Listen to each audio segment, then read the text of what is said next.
Hai, assalamualaikum warahmatullahi wabarakatuh. Welcome back to my channel teman-teman semuanya. Kali ini Mela mau nge-share nih berbagai pengalaman aku pasca melahirkan.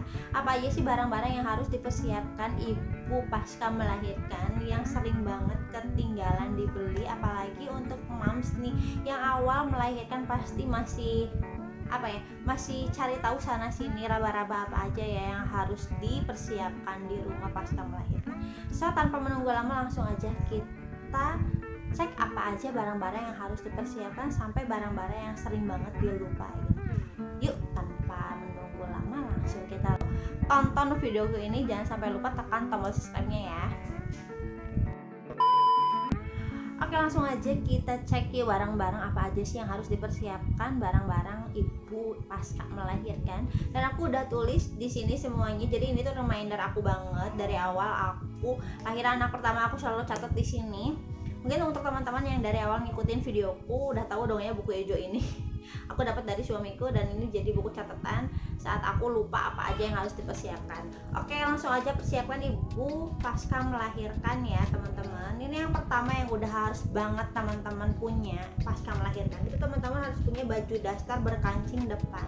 Tujuannya biar apa? Biar nanti kalau moms nih ya udah menyusui itu si baju dasternya itu kepake. Jadi kalau bisa untuk daster ibu hamil itu yang berkancing aja biar nanti nggak double belinya gitu. Jadi bisa dipakai untuk bumil dan untuk busui juga gitu ya.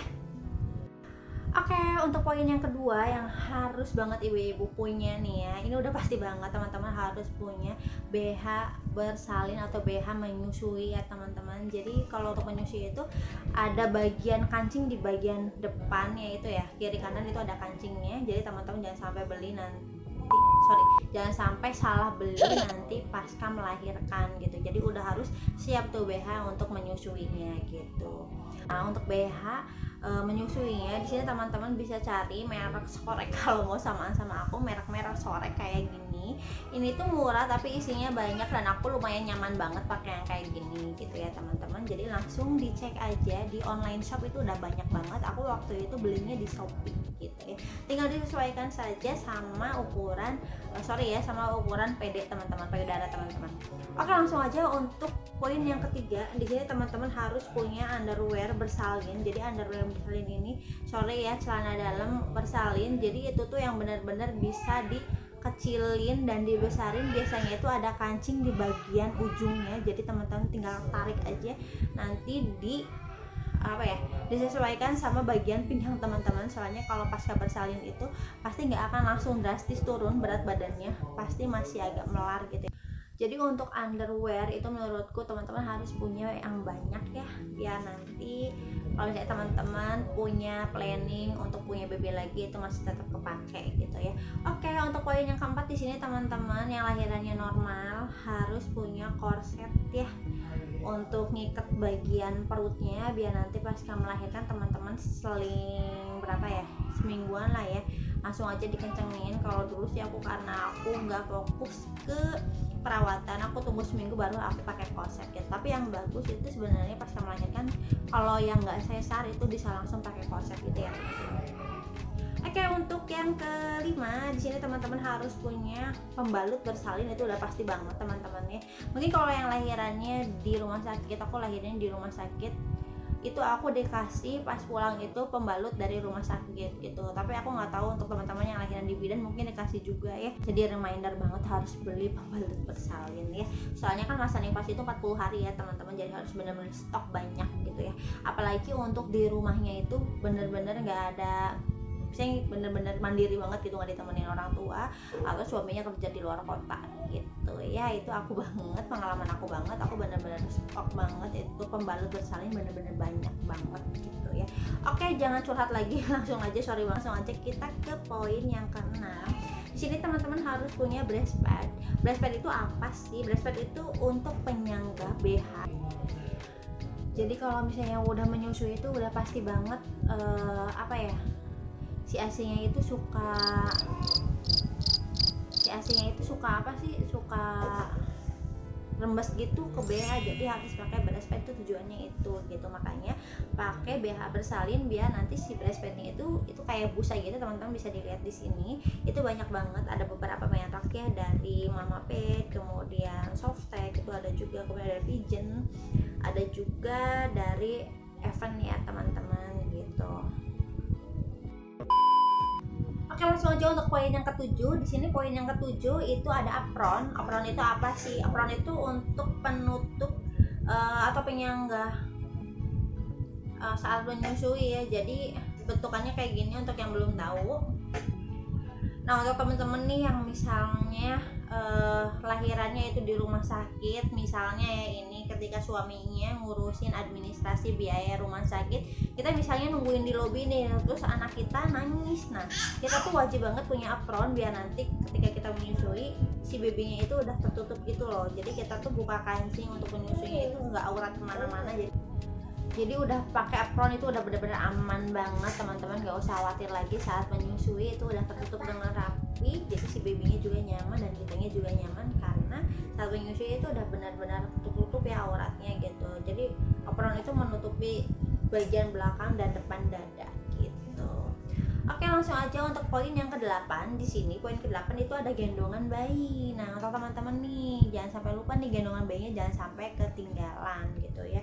Beli gendongan bayi yang bener-bener nyaman. Kalau saya pribadi jujur waktu awal lahiran itu pakai gendongan bayi goes. Teman-teman tinggal di searching aja gendongan bayi goes itu yang gimana sih gitu. Jadi itu tuh bener-bener dari kain spandek full. Jadi tinggal dimainin aja, dan itu kalau nggak salah disesuaikan sama berat badan si mamsnya gitu dan tinggi badan si mamsnya, biar nanti saat menggendong bayi itu nggak ke nggak terlalu ke bawah. Oke, untuk poin yang ke-9, Mams jangan sampai lupa nih perawatan di dalam tubuh Mams. Itu biasanya untuk stretch marks-nya itu jadi lupa gitu ya untuk dirawat. Nah, untuk teman-teman yang pasca melahirkan, persiapkan aja bio oilnya. Kalau aku sih ya, karena aku lagi hamil sekarang, itu dari usia kandungan ke 3 bulan aku udah mulai pakai stretch marks, biar nanti pas melahirkan itu nggak begitu perenggangan banyak gitu stretch marknya. Jadi untuk mams yang pasca melahirkan juga langsung aja dibalut pakai bio oil, biar nanti masa pemulihan menghilangkan stretch marksnya itu nggak terlalu lama gitu teman-teman ya. Oke, langsung aja untuk ke poin-poin yang sering banget dilupakan sama mam pasca melahirkan, apalagi untuk mams nih yang awal mempunyai baby sama seperti aku. Ini pengalaman aku pribadi ya.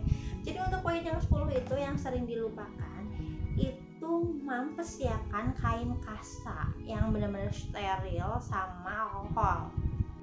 Oke, jadi ketika beres pipis itu wajib banget kita tuh bersihin dulu pakai kain yang kering ya, kain kering atau wastafel kering, dan nggak harus pakai tisu. Itu warning banget, gak boleh ya teman-teman. Aku tuh dikasih tahu sama dokter saat bersalin tuh kayak gitu, khawatirnya kalau pakai tisu apalagi yang normal gitu ya, pasti kan kalau yang normal itu ada yang dijahit ada yang enggak ya. Nah, kalau aku pribadi itu dijahit dan lumayan banyak gitu jahitannya, jadi dilarang banget kalau udah pipis atau ganti pembalut bersalin itu dibersihin pakai tisu. Itu nggak boleh, khawatirnya nanti nempel gitu loh di bekas jahitannya. Jadi disediain aja dari sekarang, prepare wastafel kalau ke kain kecil gitu ya, yang benar-benar kering, disediain aja begitu banyak, biar nanti gitu kita pulang saat melahirkan itu udah prepare semuanya. Nah, udah setelah beres nih dilap pakai kain kering atau wastafel, baru kita kasih kain kasa yang tadi ditap-tap sama alkohol gitu ya. Dibersihin gitu aja, yang rajin biar cepat kering. Poin yang ke-11 di sini Mam jangan sampai lupa untuk mempersiapkan wastafel ya. Tadi kan udah dijelaskan bagian kain kasa sama alkohol. Jadi untuk yang ke-11-nya disiapkan aja wastafel, kalau nggak kain kecil gitu ya untuk pembersih saat kita pipis atau ganti pembalut. Jadi nggak usah pakai tisu gitu ya. Tapi untuk mams mungkin ada yang beda cara pembersihannya, bisa ditanyakan aja ke bidan atau ke dokter ya yang membantu mam pasca melahirkan gitu. Kalau saya pribadi itu prepare kain kasa sama alkohol, kemudian waslapnya jangan sampai lupa, atau kain kecil untuk pembersih saat nanti pipis gitu ya. Jadi jangan pakai tisu, itu nggak boleh, warning.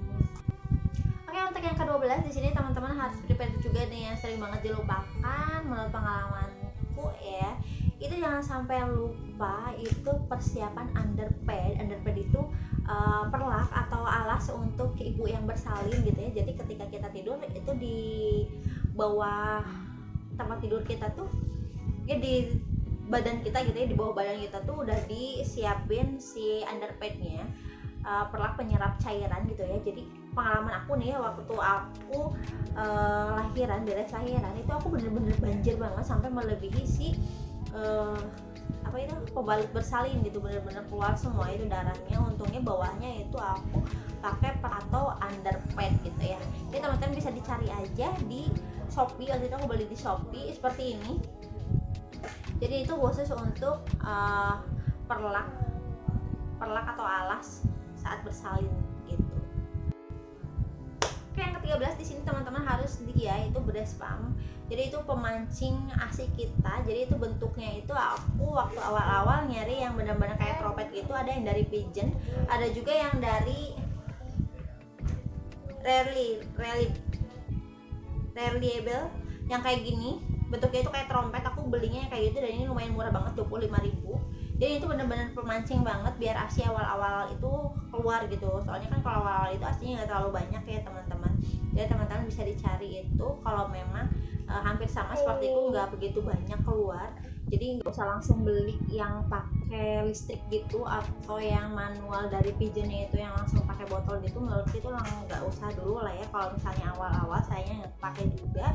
Jadi kalau misalnya ASI mams nggak terlalu banyak sih menurutku, menurut pengalaman pribadiku, langsung aja kasih pakai pemancing itu yang trompet ya, beli itu dulu. Itu murah banget, harganya 25.000 tadi udah dijelasin nih. Setelah itu teman-teman sering ngasih aja ke babynya. Soalnya kalau misalnya kita sering nyusuin babynya, katanya sih itu pemancing juga biar ASInya terus ada gitu, terus keisi lagi kalau kita udah nyusuin babynya. Oke, untuk poin yang 14 di sini teman-teman harus prepare banget nih tempat ASI. Yang sering terlupakan itu tempat ASInya ya teman-teman. Jadi meskipun teman-teman standby di rumah gitu ya, teman-teman harus punya tempat ASI biar nanti kalau teman-teman lagi makan atau teman-teman lagi ke WC, jadi ada yang bantuin kita tuh di awal-awal gitu ya, di awal kita lahiran. Jadi langsung aja tuh ASInya kita keluarin dari kulkas, terus kita angetin, langsung dikasihin ke babynya gitu. Oke teman-teman, untuk yang ke-15 nya teman-teman jangan sampai lupa juga nih untuk persiapan dot baby ya. Jadi disesuaikan sama usia babynya. Kalau misalnya awal-awal beli aja dulu yang kecil gitu ya, dan cari tahu juga yang anti kolik ya dotnya. Waktu itu aku pernah share juga nih di video lama aku dot yang anti kolik teman-teman. Jadi untuk mengatasi baby yang kolik itu biasanya perutnya itu kembung kalau di awal-awal, jadi suka nangis gitu, nangis gak jelas gitu. Jadi prepare aja beli dot yang anti kolik gitu ya. Dan setelah ini aku akan kasih tahu catatannya langsung ya. Oke, langsung aja kita lihat.